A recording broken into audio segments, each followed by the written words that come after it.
When we visited HYX Gears, it was particularly of interest to me because I put Vela in contact with them because that's our manufacturer. Which was quite far away from everywhere, I think, because it took us a long time to go to and then come back to the hotel. Might have been the shortest tour we did because we arrived there a bit late because of traffic. I think 5-ish, and they still kept the factory open for us. So HYX Gears is a kind of factory that's dedicated to making gears. And gearboxes and things of that nature, miniature to quite large. They make the little tiny ones that go into servo motors. From tiny ones where it might be only 4 or 5 millimetre. So we're making almost watch and clock parts. And they make the really, really big ones that go into other components. Some of the gears were like this sort of size. With huge teeth on them. And I know one of the team members was actually using them to actually make parts to their specification, so it was a custom part. We saw rooms with, I think there were 20 CNC machines with only 2 or 3 operators, and the machines were just turning out these massive gears. They're available to do anything that involves either plastic or metal gears. So it was kind of cool seeing a factory that had like a really specific specialty, but then that specialty covered a range of different products. They have really good facilities for doing that, so they're a very good, certainly a prototyping resource as well. They have 3 factories in a fairly small radius, so they even raced us off to one of their more established factories, which had a lot of CNC machines, and I think it had some more injection molding there as well. They just had these rows and rows and rows of CNC machines. Like it felt like it went on forever. One of the factories was almost shut, but they kept the lights on and things running so we can see the machines in action. These people were specialists in gears. They really knew what they were doing, all the way from the little guys to the big guys. They knew what they were doing, they knew all the ins and outs of it. They were the experts. And I think that expertise, that craftsmanship is just really, really cool to see. Very varied company, can pretty much do anything you want. My trip to HYX didn't actually relate to my current need at the moment, but in the future maybe if there's something that I would need, I know where to go. For them, I was actually surprised at the range of the sizes of parts they deal with, from really, really tiny through to very large gears and so on. And I guess it's kind of a must, because you have to be, if that's your area of specialty, you have to be able to cover that whole range. So it was encouraging to see that if you went to that one place, regardless of your mechanical requirements, you'd be able to get it done there. The last factory we visited was ITEAD. Day 8 was our last factory tour, and we started getting a sense here of, the tour wrapping up and kind of reflecting on the journey that we'd kind of gone on. And I think everyone was, looking forward to going home, but also knew that we'd kind of missed the environment that we'd been able to live in the last 8 days. One of the reasons that we went to ITEAD studio on this tour was because of John Oxer. I was particularly interested to visit ITEAD because I've used a number of their products over the years. It was different in a number of ways. One is they've shifted from doing more general, I think, Arduino maker products to doing their own line. So they've got their own line of product called Sonoff, which is a home automation line. Which is really popular in DIY home automation, and I've done videos about them for my own YouTube channel. John Oxer has had his Superhouse series on YouTube for quite some time, where he's been documenting his journey from, conception all the way through to fully automating his house. It's recommended viewing. And along the way, he's picked up on the Sonoff products, and one of the most interesting things about the Sonoff, from my perspective, is they use an ESP8266. First thing that hackers do when they buy a Sonoff product is they replace the firmware on the 8266, which has a couple of nice outcomes. It gives them insight into the product, and in terms of they can see how things work. Also, they can make improvements. They may want to reduce the memory footprint or improve security or add other functionality they couldn't otherwise do. So the hardware itself is actually done in such a way that it's got programming headers and an open access for people to be able to hack into the system or modify and play with the product range. So they're very much kept to their ethos about open source hardware. Sonoff is really interesting in that fashion. If you want to learn more about it, then check out Superhouse. So I think it was actually quite interesting for people to be able to go and see a line where they actually had interacted with the hardware themselves. I guess in essence a little bit like the LifeX story, we were able to contrast and compare and share some of our insights around the product and product quality and what we saw. I mean, when you receive a product in your hands and you use it, that's cool, but sometimes you just want to see what production line did this run off. And it was really interesting as a contrast compared to somewhere like Seed, which is very much like a Western tech company and very polished presentation. When we arrived at ITEAD, they almost weren't even prepared for us. They obviously weren't used to having people come to visit. It was very much a Chinese operation where they didn't really have people that spoke very good English, and they weren't accustomed to having visitors come in and do the big PowerPoint presentation and the usual rigmarole that you see at most factories. One thing that was noticeably different about ITEAD compared to nearly all the other factories we went to is that most of the other factories were creating products for other people, whereas ITEAD had their own own internal line of Sonoff home automation products, but also in their factory we could see they were making products for other organisations. And so I think making products for themselves perhaps would give them a different perspective, because they have to do the internal design, they have to understand the market and do support and things that other factories perhaps wouldn't have to do. And they kind of started from a similar place that Seed had the day before, so like makerspace, open source. As with Seed, they've gone on to create their own IP. Because of the tour group makeup and a lot of the people being interested in open source hardware, this was a very compatible factory visit, so we decided to actually make it part of the main tour experience rather than something that John would execute on his own. Great to see. I bought a couple of Sonoff modules and played with them. ITEAD make basically an inline Wi-Fi power supply for 240 volts. Kind of little device that you could plug your lights into and it would automate them. So it's a Wi-Fi switch that you can turn on and off with your phone, hook it up to the cloud, set up timers, so you come home and your air conditioning's set to just the right, and it's been on for the 2 hours before you got home. It's a product that appears to have done really well for them, and they're now investing to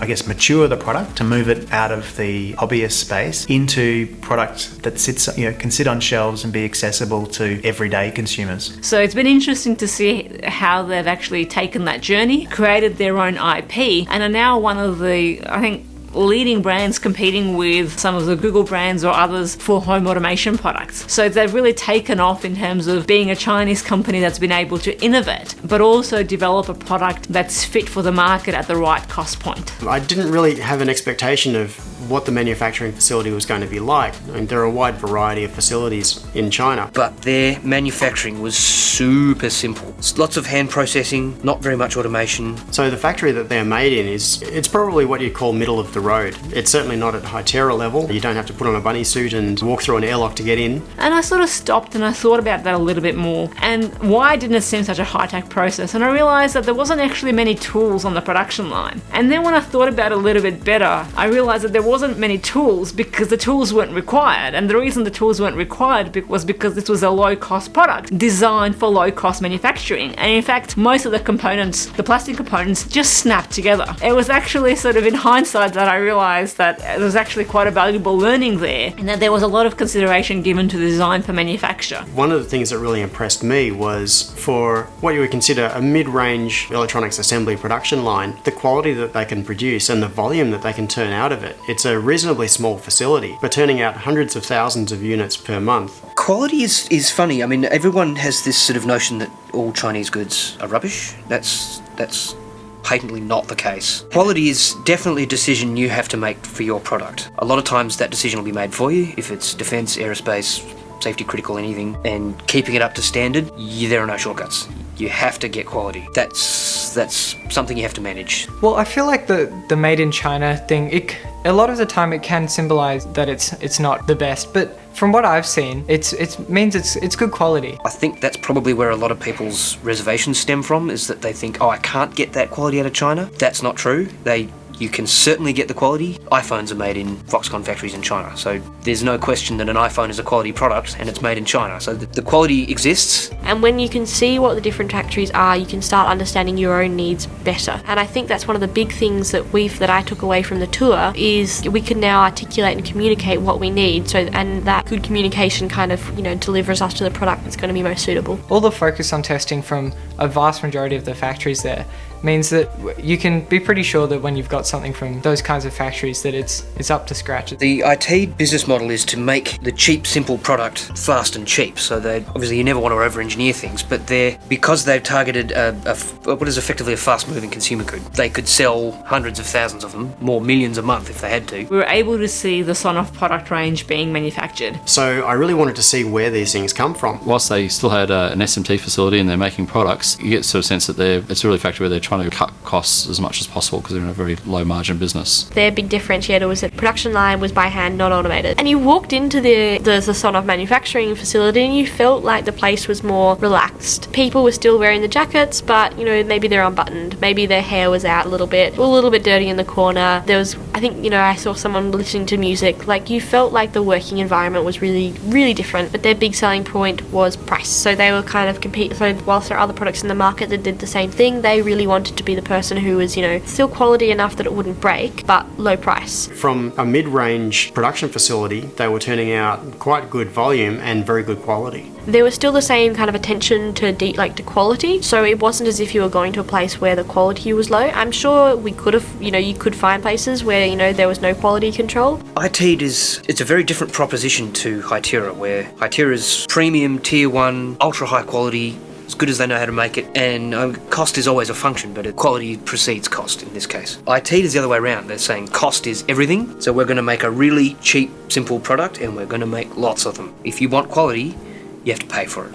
After the Sonoff comes out of the surface mount assembly line as a bare circuit board, it then needs some follow-up manual handling. There are some parts that need to be put in that are through-hole parts, like the relay. They can't be assembled by the machines that are used on the production line. So the board proceeds through a number of manual operations. Because it's an IoT device, it needs firmware loaded onto it. So it's put into a test fixture where a computer installs the software, and it then goes through functional testing to make sure that it actually operates properly. The board then proceeds on through packaging.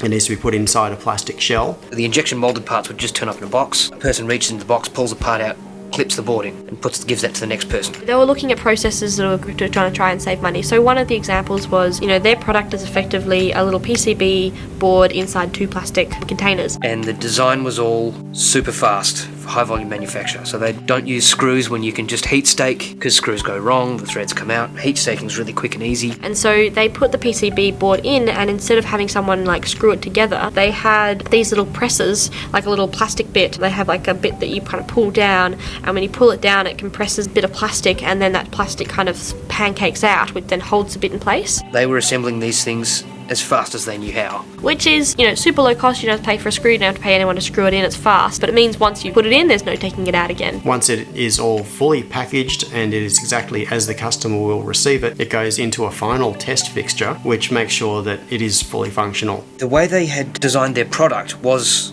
for rapid, hand assembly. If that bit is going to be faulty, you have to effectively pull the whole thing apart, and none of it's reusable. So there were trade-offs in in how they wanted to manufacture it. Lots of operations that can be done very quickly and very repeatably by hand. So lots of features in the parts guide, circuit boards in, retain components in the housing. It was definitely set up for simple manufacturing, but by hand. One of the things that stood out for me on the ITEAD visit was actually something that came to me after we finished the visit. So as we were heading out the door and I was sort of talking with some of the people and sort of saying, it didn't really seem like it was a very high-tech process. We were also able to see the jigs and fixtures that were used to inspect the process, and while some of the jigs and fixtures were simple, they were actually built very robustly and actually gave a lot of confidence as we saw the product and the functional testing that was being conducted. I think one area where ITEAD have been very clever is that they have pitched the way they do their production at just the right level. They could go overboard and automate everything, or they could do everything very manually, but they've picked just the right level where they can keep their costs down. They still have a lot of manual labour combined with things like automated test jigs, and that allows them to produce at high volume and high quality. It means that they don't have a huge investment in infrastructure, and that allows them to keep the price really low.